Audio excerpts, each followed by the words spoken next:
ഈ പുലർച്ചെ മലപ്പുറത്ത് നിന്നും അതുപോലെ തന്നെ മറ്റ് കോഴിക്കോട് ജില്ലക്ക് പുറത്തു നിന്നടക്കമുള്ള നിരവധി പേരാണ് പുലർച്ചയോടുകൂടെ കണ്ണാടിക്കൽ അർജുൻ്റെ വീടിന് മുന്നിൽ എത്തിയിട്ടുള്ളത്. ഒരു നോക്ക് കാണാൻ വേണ്ടി.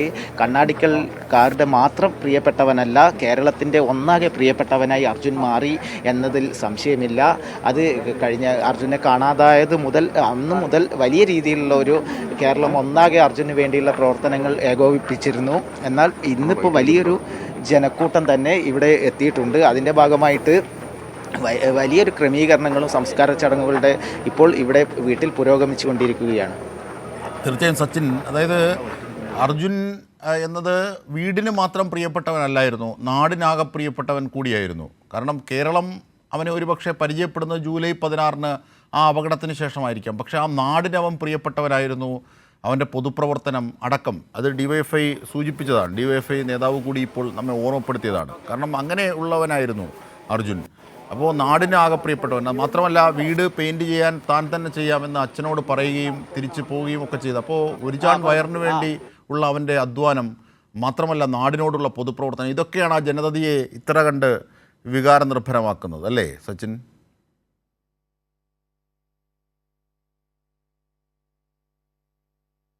അർജുൻ 72 ദിവസങ്ങളോളം കേരളം കാത്തിരുന്നതാണ്. പക്ഷേ ഒടുവിൽ നിരാശയോടുകൂടിയാണ് ആ പ്രതീക്ഷയെ നമുക്ക് വീണ്ടെടുക്കാനായത്. നിരാശയോടെയും ദുഃഖത്തോടെയുമായിരുന്നു. പക്ഷേ വീട്ടിലേക്ക് അവൻ്റെ മൃതദേഹം എത്തിക്കുമ്പോൾ നാടൊന്നാകെ വേദനയോടുകൂടി അവിടേക്ക് ഒഴുകിക്കൊണ്ടിരിക്കുകയാണ്.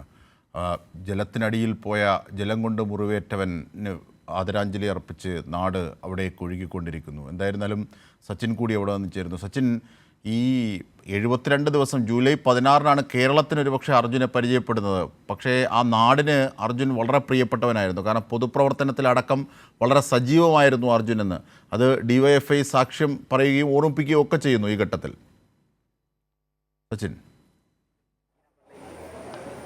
തീർച്ചയായും ഈ നാട്ടിലെ എല്ലാ പ്രവർത്തനങ്ങളിലും അർജുൻ സജീവമായിരുന്നു. അത് രാവിലെ മുതൽ ഇവിടെ എത്തിയിരുന്ന നാട്ടുകാരിൽ നിന്നും നമുക്കത് അറിയാൻ വേണ്ടി കൂടി സാധിച്ചിട്ടുണ്ട്. കാരണം ഈ നാട്ടിലെ കോവിഡിൻ്റെ സമയത്തും അതുപോലെ തന്നെ പ്രളയ സമയത്തൊക്കെ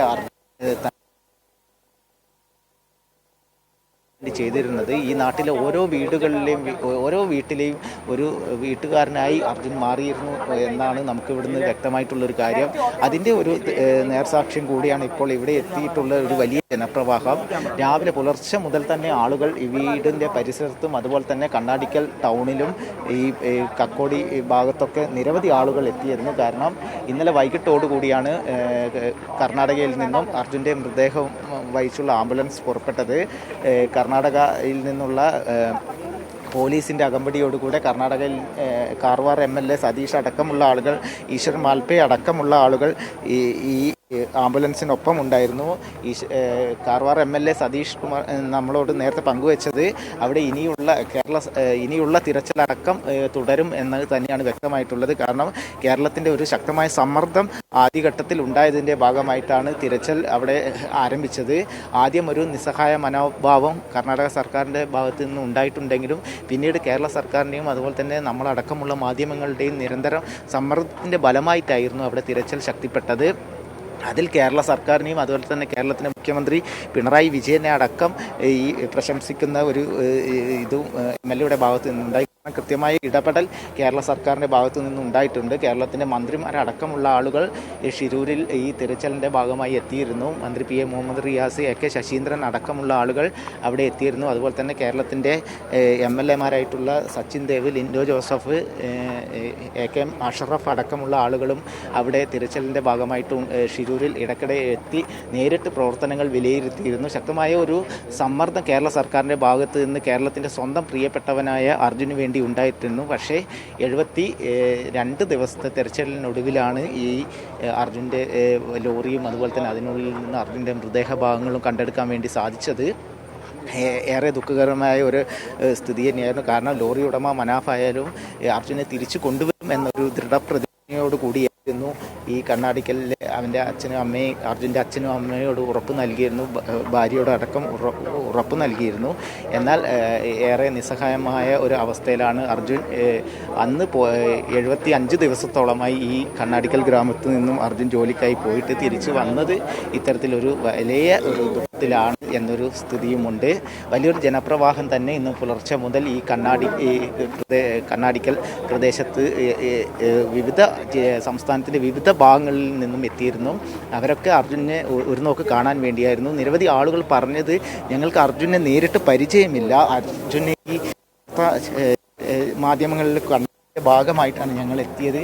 അത്തരത്തിൽ കേരളത്തിൻ്റെ ഒരു പ്രിയപ്പെട്ടവനായി അർജുൻ മാറി എന്നതാണ് ഏറ്റവും വലിയ ഒരു കാര്യം. അത്തരത്തിൽ അർജുന് വേണ്ടിയുള്ള പൊതുദർശനം ഇപ്പോഴും ഈ വീടിന് മുന്നിൽ പുരോഗമിച്ചുകൊണ്ടിരിക്കുന്നതാണ്. ഇതിന് മുന്നിൽ തീർച്ചയായും ചേതനയേറ്റ് അർജുൻ എത്തുമ്പോൾ ഒരുപക്ഷെ അർജുന് വേണ്ടി പ്രതീക്ഷിച്ചിരുന്ന കേരളത്തെ തന്നെ നിരാശനാക്കിയാണ് അർജുൻ്റെ മൃതദേഹം ഗംഗാവാലി പുഴയുടെ അടിത്തട്ടുകളിൽ നിന്ന് ഉയർത്തിയെടുക്കുന്നത്. പക്ഷേ അപ്പോഴും നമ്മുടെ പ്രതീക്ഷ അർജുൻ എവിടെയെങ്കിലും എങ്ങനെയെങ്കിലുമൊക്കെ ജീവിച്ചിരിപ്പുണ്ടാകുമെന്ന ഒരു പ്രതീക്ഷയ്ക്കാണ് അവിടെ വിരാമിട്ടത്. പക്ഷേ എന്നാൽ നമ്മുടെ അർജുൻ എന്ത് സംഭവിച്ചു എന്നറിഞ്ഞതിൽ ഉള്ള ഒരു സമാധാനം കൂടി ഉണ്ടായിരുന്നു. പക്ഷേ ആശങ്കയും വേദനയും ദുഃഖവും ബാക്കിയാക്കുന്ന സമാധാനമായിരുന്നു അത്. അവിടെ നിന്നാണ് ഇപ്പോൾ അർജുനെ ഇവിടേക്ക് എത്തിച്ചിരിക്കുന്നത്, വീട്ടിലേക്ക് എത്തിച്ചിരിക്കുന്നത്. തിരിച്ചു വരാം, കൂടുതൽ സജീവമാകാം, മറ്റ് ചടങ്ങുകൾക്കൊക്കെയായി പെയിൻ്റടി അടക്കമുള്ള കാര്യങ്ങൾക്ക് നൽകാം എന്നൊക്കെ ഉള്ള ഉറപ്പും വാഗ്ദാനവും നൽകിയായിരുന്നു അവൻ വീടിനോട് അന്ന് പോയിരുന്നത്. തിരിച്ചു പക്ഷേ അവൻ ചേതനയേറ്റാണ് തിരിച്ചെത്തുന്നത്. മാത്രമല്ല അർജുൻ്റെ വാഹനത്തിനുള്ളിൽ നിന്നും അർജുൻ്റെ മൃതദേഹത്തോടൊപ്പം വീട്ടിലേക്ക് കരുതിയിരുന്നത്, മകന് അടക്കം കരുതിയിരുന്ന കളിപ്പാട്ടങ്ങളടക്കം ഉണ്ടായിരുന്നു. അതൊക്കെ കേരളീയൻ്റെ മനസ്സിൽ വേദനയോടുകൂടി തന്നെയാണ് കോറിയിട്ടത്. അങ്ങനെ ജലം കൊണ്ട് മുറിവേറ്റവന് ആദരാഞ്ജലി അർപ്പിക്കുകയാണ് നാട്, കണ്ണാടിക്കൽ ഗ്രാമം. ആ ഗ്രാമം മാത്രമല്ല, ആ ഗ്രാമത്തിൽ കൂടിയ ജനങ്ങൾ കേരളത്തിൻ്റെ പരിച്ഛേദം കൂടിയാണ്. ഒരുപക്ഷേ കേരളം 72 നാൾ കാത്തിരുന്നത് അർജുന ജീവനോടെ ലഭിക്കാനായിരുന്നുവെങ്കിലും അർജുൻ എന്ത് സംഭവിച്ചു എന്നറിഞ്ഞു എന്നതിലുള്ള സമാധാനമുണ്ടെങ്കിൽ പോലും ആ സമാധാനത്തിന് വേദനയുടെയും ദുഃഖത്തിൻ്റെയും അംശമുണ്ടായിരുന്നു. കാരണം അർജുൻ ജീവനോടെ എങ്ങനെയെങ്കിലുമൊക്കെ തിരിച്ചെത്തും എന്നൊരു പ്രതീക്ഷ എല്ലാ മലയാളിയുടെയും മനസ്സിൽ ബാക്കിയുണ്ടായിരുന്നു. എന്ത് സംഭവവികാസങ്ങളും ഉണ്ടാകുമ്പോഴും അവൻ്റെ ഒരു കണ്ണ് ആ കർണാടകയിലെ ഗംഗാവാലി പുഴയുടെ തീരത്തേക്ക് കേരളീയൻ എറിഞ്ഞതും അതുകൊണ്ട് തന്നെയാണ്. അങ്ങനെ പ്രതീക്ഷയോടെ കാത്തിരുന്നു. മാത്രമല്ല ചടുലമായ നീക്കങ്ങളിലൂടെ കർണാടക സംവിധാനങ്ങളെപ്പോലും ഉണർത്താനും മനുഷ്യജീവ രക്ഷാപ്രവർത്തനങ്ങൾക്ക് വരുത്തേണ്ട മാനങ്ങളെക്കുറിച്ച് കർണാടകയെ പോലും ബോധവൽക്കരിക്കാനും അർജുൻ നിദാനമായി എന്ന പ്രത്യേകത കൂടി ഇവിടെ നമ്മൾ വായിച്ചെടുക്കേണ്ടതുണ്ട്. എന്തായിരുന്നാലും അർജുൻ ആ അർത്ഥത്തിൽ അടയാളപ്പെടുത്തുകയാണ്. ജലം കൊണ്ട് മുറിവേറ്റെങ്കിലും ജലം കൊണ്ട് അവൻ ഒരുപക്ഷെ അവനെ ജീവനോടെ ലഭിച്ചില്ല എങ്കിൽ പോലും അവൻ നൽകിയ പ്രതീക്ഷകൾ, അവന് വേണ്ടിയുള്ള പ്രവർത്തനങ്ങളൊക്കെ ഇനിയുള്ള രക്ഷാപ്രവർത്തനങ്ങൾക്കൊക്കെ ഊർജ്ജമാകാൻ നിദാനമായത് തന്നെയാണ്. കാരണം അത് ഒരു കാവ്യനീതി കൂടിയാണ്. കാരണം പൊതുപ്രവർത്തനം, പൊതുച്ചോറടക്കം DYFIക്കൊപ്പം നിന്ന് പ്രവർത്തിക്കുകയും കോവിഡ് കാലത്തൊക്കെ വലിയ സജീവമായ രാഷ്ട്രീയ പൊതുപ്രവർത്തനം നടത്തിയിരുന്ന വ്യക്തി കൂടിയാണ് അർജുൻ എന്ന് സഹപ്രവർത്തകരടക്കം കൂട്ടുകാരടക്കം പറയുമ്പോൾ അതിൻ്റെ ഒരു കാവ്യനീതി കൂടിയാണ് അർജുൻ ആ മരണം കൊണ്ടും നേടിയ വിജയം എന്ന് തന്നെ പറയേണ്ടി വരും. കാരണം ഇനി രക്ഷാപ്രവർത്തനങ്ങൾക്ക് അത് കാർവാർ MLA സൂചിപ്പിച്ചു. മുഖ്യമന്ത്രി പിണറായി വിജയന് നന്ദി പറഞ്ഞുകൊണ്ട് കാർവാർ MLA സൂചിപ്പിച്ചതും അതുതന്നെയായിരുന്നു. കാരണം ആദ്യഘട്ടത്തിൽ ഞങ്ങൾക്കതിൻ്റെ സീരിയസ്നെസ് ഇല്ലായിരുന്നു. പക്ഷേ അതിലേക്ക് പോകണമെന്നത് ചടുലമാക്കിയത് കേരളത്തിൽ നിന്നുള്ള കേരള മുഖ്യമന്ത്രിയുടെ കത്താണ്. അതിനുശേഷം അവിടെ നിന്ന് എത്തിയ മന്ത്രിമാരാണ്, അവിടുത്തെ മാധ്യമങ്ങളാണ്, അവിടുത്തെ ജനങ്ങളാണ്. ഇനി ഒരു അപകടം ഉണ്ടായാൽ ഈ വിധത്തിൽ ആകും ഞങ്ങൾ അതിനായി ശ്രമിക്കുക എന്നായിരുന്നു അദ്ദേഹം വരികൾക്കിടയിൽ ഉദ്ദേശിച്ചതും പറഞ്ഞത്. ഇന്നലെയും ഇന്നുമൊക്കെ അദ്ദേഹം കാർവാർ MLA ആവർത്തിക്കുകയും ചെയ്തു. അത് കേരളത്തിൻ്റെ പ്രബുദ്ധമായ മനസ്സ് അർജുനിലൂടെ എങ്ങനെയാണ് കർണാടകയെ കൂടി ഉയർത്തിയത് ഈ മേഖലകളിൽ എന്ന് പറയേണ്ടിയിരിക്കുന്നു. തീർച്ചയായും അതുകൂടിയാണ്. അങ്ങനെ മനുഷ്യൻ അങ്ങനെയാണ്. ഓരോ സംഭവഗതികളിൽ നിന്നും പാഠം ഉൾക്കൊണ്ട് ആണ് മനനം ചെയ്ത് മനുഷ്യനായത്. അതുകൊണ്ടാണ് അർജുൻ ആ അർത്ഥത്തിൽ അടയാളപ്പെടുത്തേണ്ടത്.